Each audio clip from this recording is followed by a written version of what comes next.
Okay, so good afternoon, everyone. My name is Laura Mojica, and the topic of my speech today would be gay rights. Okay.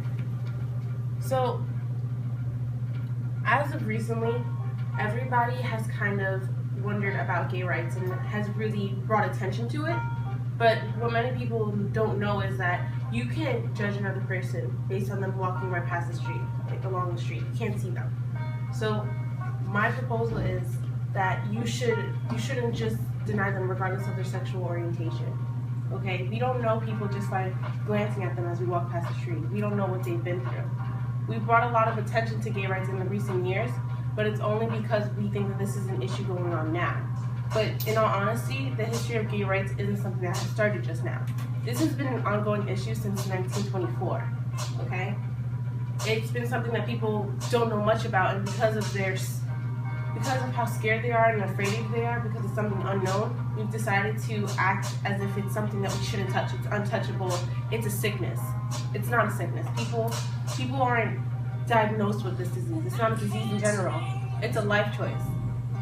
There's something that they're born with. It's not something that they wish that they could change. It's not that. It's just who they are as human beings, and we have to embrace it and accept it, because nobody should feel like they don't have an equal right or an opportunity to be alive just because they live a different way than we do.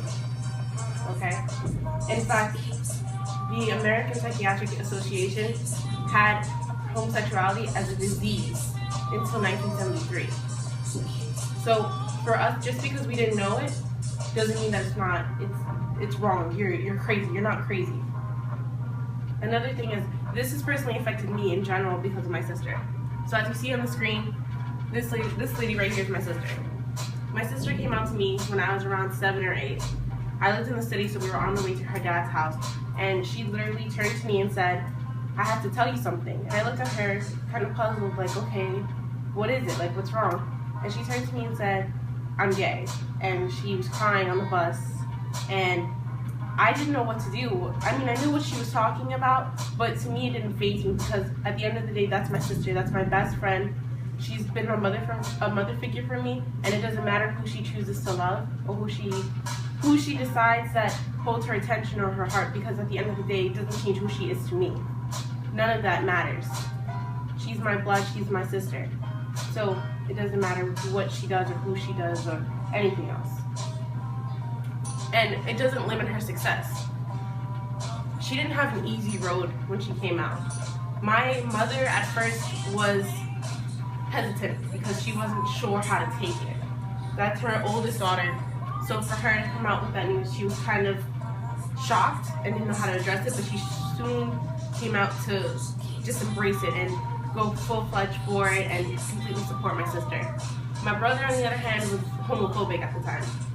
So he didn't know how to take it either. So he didn't know that my sister was gay for a while.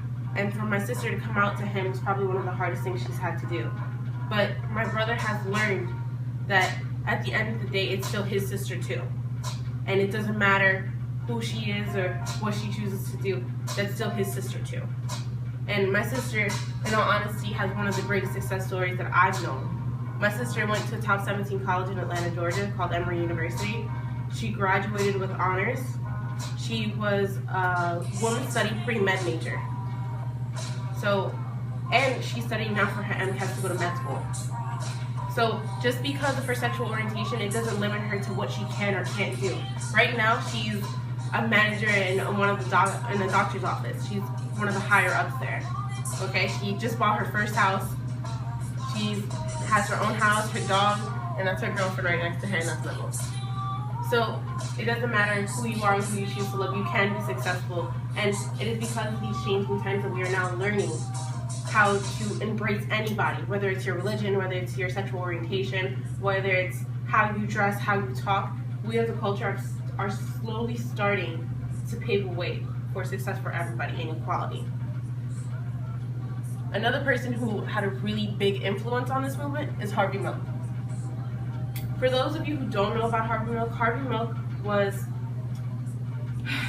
he was a senator in San Francisco, okay?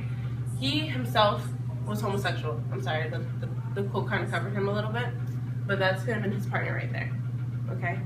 he was probably one of the greatest influential leaders for the gay pride movement. So for what he did, one of the biggest things he did, and probably one of the most influential stands he took, was for Proposition 6. Okay? Proposition 6 was a proposition that said that anybody in the education system, if whether they were gay or they supported gay rights, that they would be kicked out of the school system. So not even, you didn't have to be homosexual, but if you supported it, you were just as guilty, and you would be kicked out because you weren't supposed to be in the education system according to that proposition. Harvey Milk took a stand for it, and it was because of his heartfelt speeches, it was because of the way he spoke to people, his media presence, and so forth, that he was able to get the proposition denied. That was one of the stands. He later got a chair on the Board of Education, which is one of his biggest accomplishments. Okay? This quote right here is one of the greatest things that I felt that he said. It says, all young people, regardless of sexual orientation or identity, deserve a safe and supportive learning environment, in which to achieve their goals. Sorry, the goals kind of got cut out.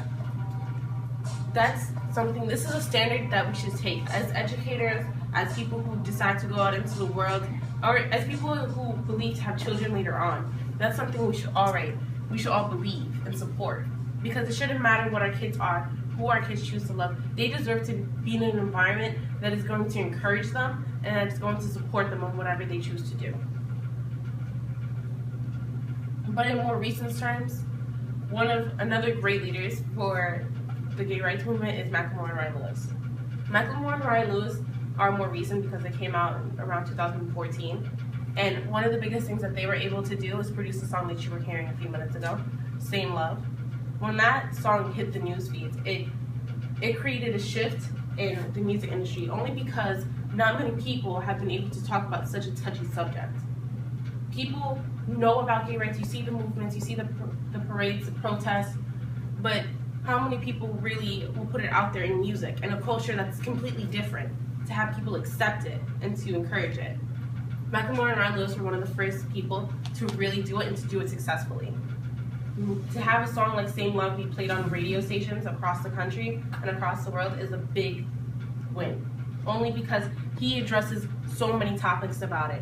He addresses just how we should be able to love somebody. He tells a story. If you've seen the music video talks about a guy coming out to his father and embracing it and learning to be happy with himself.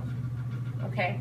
One of the greatest quotes that he said, and that really stuck out when he won one of his awards in 2014, was gay rights are human rights. There is no separation.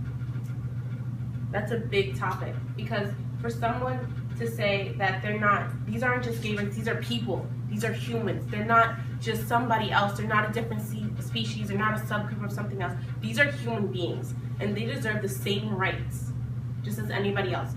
That's equivalent to someone being a different religion. We should treat them with the same respect as us. They're human rights. They're still people.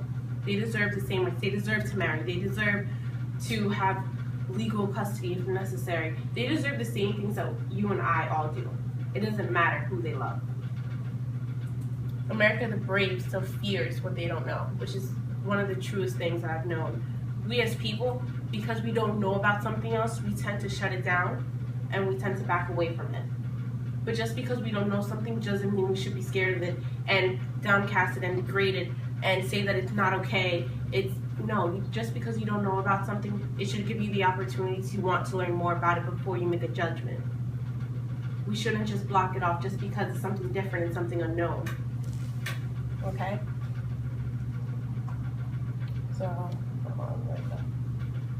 So I'm not gay, but I personally support gay rights just because it has touched my life, and I've seen it in others.